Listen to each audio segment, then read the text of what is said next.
Guys, स्वागत है आपका अपने यूट्यूब चैनल स्टडी विद अमन कुल में।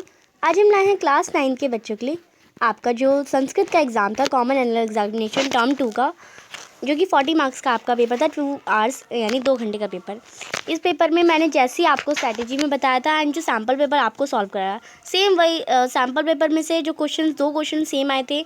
एंड आपका जो स्ट्रैटेजी में अगर आपने सुबह मैंने वीडियो डाली थी, अब मैं पहले ही डाल दूँगी, जिससे ज़्यादातर बच्चे देख नहीं पाते। अब मैं पहले डाल दूँगी।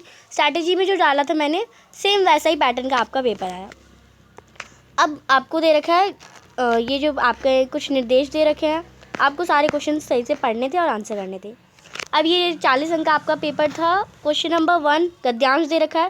इसके आंसर भी हमें बहुत अच्छे से सारे बहुत इजीली आपको मिल सकते थे, क्योंकि आपको लास्ट वाले वर्ड्स को देखना है, वर्ड्स देखने की गद्यांश में आया और सारे आंसर आपको मिल रहे थे। इन सब के आंसर बहुत इजीली गद्यांश में ढूंढ सकते हैं। अब ये इसका शीर्षक लिखना है, तो हम इसका शीर्षक दे सकते थे, चाहे पूरा गद्यांश को पढ़ के नारी का महत्व यानी नारी नाम महत्व हम दे सकते हैं। अब इनमें से सिर्फ 3 करने थे, तो महिला का पदस्थ से समानार्थक यानी सेम ऐसा महिला का वर्ड नारी हो जाएगा। और परशा यानी पुराना, इसका विलोम शब्द हमारा गद्यांश से हो जाएगा। इसका विलोम हो जाएगा नवीन, परशा पुराना, नवीन नया। विविधेश उद्योग इत्यादि। और ये क्वेश्चन जो है सेम आया था हमारे सैम्पल पेपर में, तो इसमें विविधे आ जाएगा, ये विशेषण पद विविधे है। सॉरी, इसमें हमारा समुद्योगी आ जाएगा, समुद्योगी हमारा विशेषण, यानी ये वाला जो है करेक्ट है। नेक्स्ट है भाषंते क्रिया कर्तपद गद्यांश कृतवान। तो ये गद्यांश में भाषंते की जो आगे क्रियापद लगी थी वो हमें बतानी थी। सेकंड, ये पूरा हमें यहाँ पे रचनात्मक कार्य यानी सेकंड सेक्शन स्टार्ट हो गया। यहाँ पे आपको टॉपिक दे रहा है भवंती वंदना गत वर्षे भवती गणतंत्र दिवसे शोभ यात्रा गयंती स्वाभन वर्णयंती भवती मध्य प्रदेशे स्थिता स्वयं सखी वनिता विनीता प्रति एक पत्र लिखती मंजुषात पदानी विचित्य रिक्तस्थानी पूरे। तो यहाँ पे सबसे पहले ऊपर क्या आता, प्रिय सखी विनीता, डेट लिख देते आप, प्रेम नमस्ते अत्र कुशलम तत्रास्तु भवते इम समाचार श्रुत्वा। तो श्रुत्वा के आगे क्या जाता है, भव्य।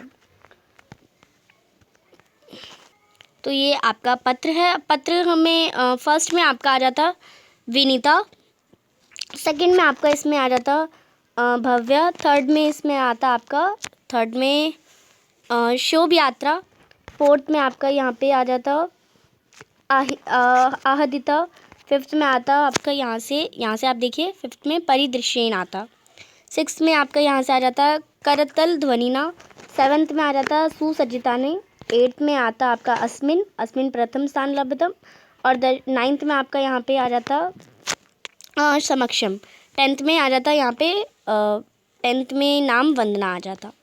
फिर है थर्ड प्रश्न, प्रदत्त चित्रम दृष्ट्वा मंजुषाया प्रदत्त शब्दाना। तो आपको चित्र देख के, चित्र आपका देखा है गांव का है, गौशाला का है, उसमें बहुत सारी गायें हैं जो कि कुछ दाने भी खा रही हैं। तो बहुत सारे सेंटेंस आप लिख सकते थे कि अस्मिन चित्रे गौशाला अस्ति, गौशाला में बहुत सारी गाय हैं, वो लिख सकते हैं। और जो गाय का मूत्र होता है वो चिकित्सा प्रयोग में उपयोग होता है, प्रोक्तम होता है। और आप लिख सकते थे जो गाय है वो तृणम खादती, वो दाने खा रही हैं। और हम ये लिख सकते थे विश्वास में गाय को माता का दर्जा यानी श्रेणी दी जाती है। अब अथवा में क्वेश्चन था त्रिवर्ण ध्वज पे आपको एक अनुच्छेद लिखना था, यानी इसे आपको ऑप्शंस में नहीं लिखना था, 1 2 3 करके नहीं, पूरा एक पैराग्राफ टाइप में लिखना था। कि आप इसमें भी लिख सकते थे कि हमारा तिरंगा ध्वज में 3 रंग होते हैं, केसरी रंग हमारा शांति को प्रसिद्ध कर जाता है, श्वेत रंग शांति को, और हरित रंग हमारे जो हरी भरी पृथ्वी है उसको, क्रांतिकारियों को दर्शाता है। ये सारे वर्ण हैं और 3 रंग हैं, बहुत कुछ हम अपने त्रिवर्ण ध्वज के बारे में बता सकते थे।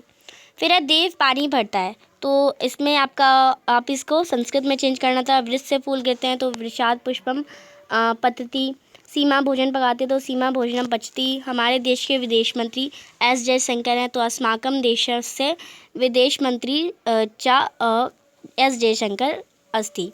किसान खेत को पानी से सोचता है, तो किसान को क्या कहते हैं, कृषक, खेत को क्षेत्रम और पानी को जल, तो किसान क्षेत्रम जलेन श्रोत्यति।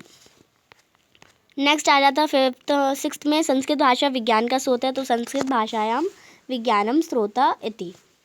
फिर ये गद्यांश है जो कि आपका बुक का गद्यांश है, बुक के चैप्टर्स का, इनमें से देख के आपको क्वेश्चंस के आंसर करने थे। फिर इनमें से भी देख के आपको क्वेश्चंस का आंसर करने थे। 6 में भी आपका श्लोक दे रखा है, श्लोक में आपको आंसर करने थे। रावण कस्मात् मति निर्वते, तो रावण इसमें आपका आ रहा था। तो आप देखिए एक क्वेश्चन का दूसरे क्वेश्चन में आंसर है। आप देखिए का पर्दाभीषण मति निर्वर्तते, सेम वही क्वेश्चन है। इसका आंसर क्या था? पर्दाभीषणात्, इसका आंसर यानी फर्स्ट वाले का आता पर्दानिषाद।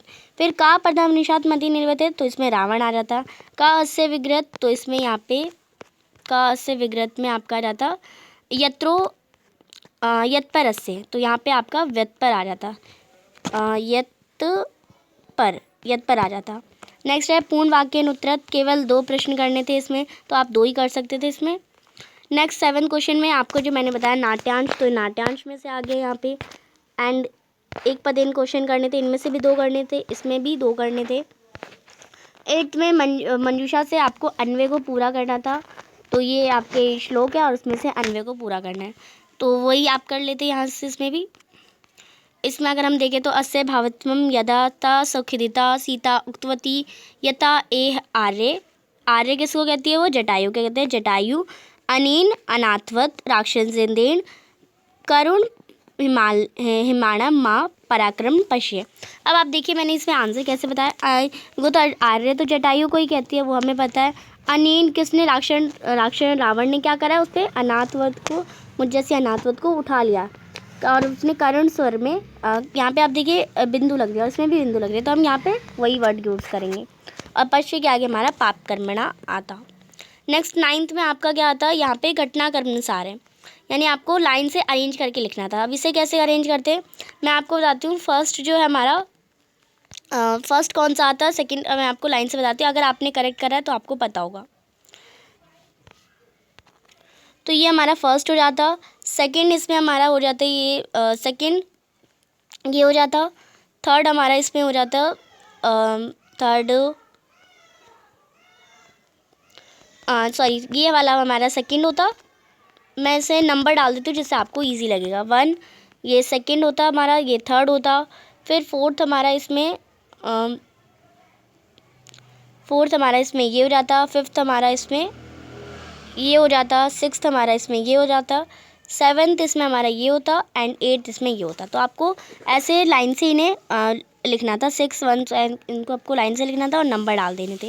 यही आपको करना था। बहुत इजी पेपर था आपका। आई होप आपको अच्छे से समझ आ गया होगा। चैनल को अभी तक सब्सक्राइब नहीं किया है तो प्लीज़ चैनल को सब्सक्राइब ज़रूर करें। नेक्स्ट आपका हिंदी का एग्ज़ाम है, उसके लिए ऑल द बेस्ट। और एग्ज़ाम कैसा गया संस्कृत का मुझे कमेंट सेक्शन में ज़रूर बताएं। बुरा गया अच्छा गया कोई बात नहीं, कमेंट सेक्शन में ज़रूर बताएं। वीडियो को ज़्यादा से ज़्यादा दोस्तों के साथ शेयर करें और अपनी कोई भी गलती हो तो मुझे बता दें। और अपने आपके हिंदी के एग्ज़ाम के लिए ऑल द बेस्ट। उसकी भी स्ट्रैटेजीज़ वगैरह डल जाएगी चैनल पे, उसे भी आप ज़रूर देख लें। तो सब्सक्राइब नहीं किया जल्दी से चैनल को सब्सक्राइब ज़रूर करें। Thanks for watching. Bye bye guys.